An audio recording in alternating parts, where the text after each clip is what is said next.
بسم اللہ الرحمن الرحیم۔ میرے محترم سامعین، آج جو میں آپ کی خدمت میں شرعی مسائل ذکر کروں گا ان کے چند عنوان ہیں۔ نمبر 1، عورت کا مردوں کو خطاب کرنا۔ نمبر 2، عورت سے گفتگو کس طرح کی جائے۔ نمبر 3، عورت مارچ کا ثبوت۔ نمبر 4، میرا جسم میری مرضی کے دعویٰ کا ثبوت۔ میرے محترم سامعین، ان سوالات کے میں آپ کی خدمت میں 2 جواب رکھتا ہوں، توجہ سے سماعت فرما لیجیے۔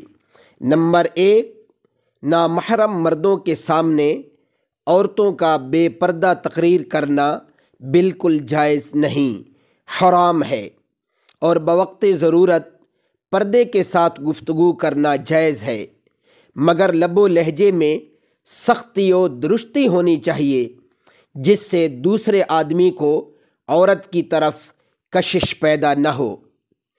آج کل جو جلسوں میں خواتین و حضرات کا مشترکہ خطاب ہوتا ہے، یہ جاہلیت جدیدہ کی بدعت سیئہ ہے۔ نمبر 2 جواب، بلا ضرورت عورتوں کا غیر محرم مردوں کے سامنے تقریر کرنا جائز نہیں، خصوصاً جب کہ فتنے کا اندیشہ ہو اور مجمع بازاری لوگوں کا ہو۔